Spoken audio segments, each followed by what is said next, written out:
Back to that top story, the attempted assault on Congressman Lee Zeldon in upstate New York. We're turning now to our national correspondent, Mike Carter, for more details on the story. Mike, good morning. Hey, good morning, Emma. Well, Lee Zeldon is running for governor here in New York, a Republican candidate.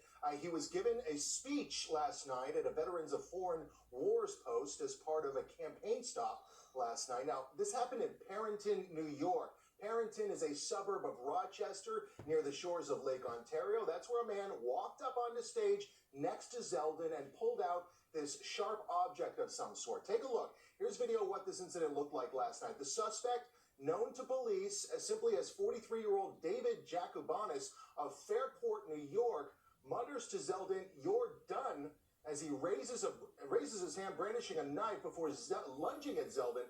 Zeldon, who manages to block his arm, then tackles him to the ground before event organizers also join in the melee. That man then dragged off. Zeldon, who was uninjured in the attack, later took to the stage to finish his speech and had this to say about the incident. Watch. So as I was saying,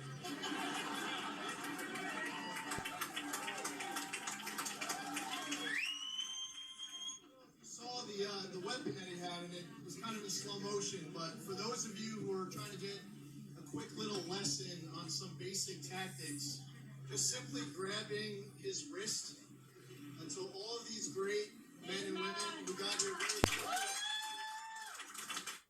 Lee Zeldon took to Twitter shortly after the event to say this: "Thank you to all who reached out following tonight's attack. Grateful I was able to grab onto the wrist in time when he lunged for my neck. Grateful many individuals on site quickly jumped in and tackled him. Grateful for the local law enforcement who apprehended the attacker." Kathy Hochul, the governor of New York, responding to the incident, saying this: "My team has informed me about the incident at Lee Zeldon's campaign event tonight.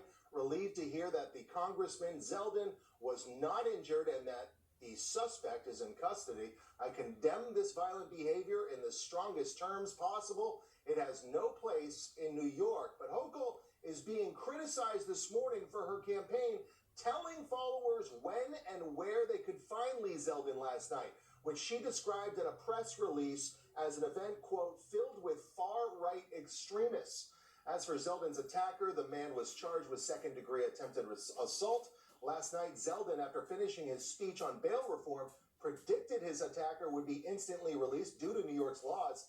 And that suspect indeed was arraigned in Parenton Town Court and released on his own recognizance. Emma? He's out this morning. Mike Carter with the very latest. Glad the congressman is doing okay. Mike, thank you. Yep. Didn't have to pay bail on that one. The House Select Committee, it is